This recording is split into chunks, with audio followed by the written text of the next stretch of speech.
आम्ही तयार आहोत. तरीही काल फडणवीस साहेब असं म्हणाले की विरोधक रंग बदलणाऱ्या सरड्यासारखे आहेत. वाईट वाटलं मला.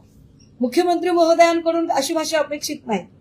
मुख्यमंत्री महोदय, काही असलं तरी तुम्ही आमच्या राज्याचं प्रतिनिधित्व करता, पण तुम्ही म्हणालात की रंग बदलणारे सरडे वगैरे. मी असे कुठलेही शब्द वापरणार नाही.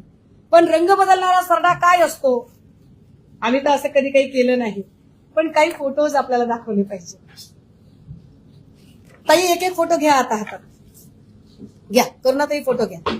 घ्या गजाभाऊ, फोटो घ्या. घ्या दादा, फोटो घ्या.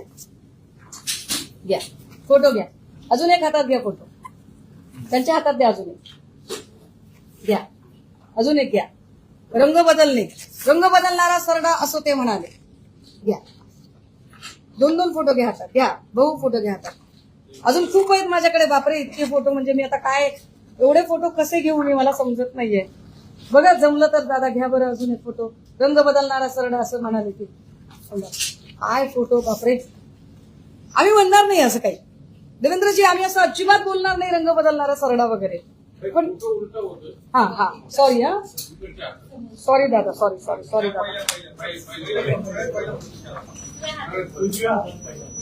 हा सॉरी. हा एक्स्ट्रीमली सॉरी. आमच्या देशाचे हे पंतप्रधान आहेत आणि त्यांची गरिमा हे आमच्यासाठी अत्यंत महत्वाची आहे. आता हे काय आहे दादा? हे काय आहे? हे सगळं काय आहे ते आम्हाला एकदा फडणवीस साहेब तुम्ही समजावून सांगा. हा नाही, मी त्याच्यावर बोलते ना. मी फ्लोअर ओपन करते दादा. माझे मुद्दे पूर्ण होऊ देत ना. म्हणजे तुम्ही विरोधकांना रंग बदलणारे सरडे म्हणणार, तुम्ही भ्रूण हत्या शब्द वापरणार, कधी तुम्ही म्हणणार की मनमोहन सिंग तो रेनकोट पहनकर नहाते हैं. असे शब्द प्रयोग लोकप्रतिनिधींच्या तोंडी शोभत नाही. मला एक सुसंस्कृत वारसा आहे. माझ्या आई वडिलांचे, माझ्या नेतृत्वाचे माझ्यावर अतिशय चांगले संस्कार आहेत. त्यामुळे मी कुठलेही वाईट शब्द वापरणार नाही.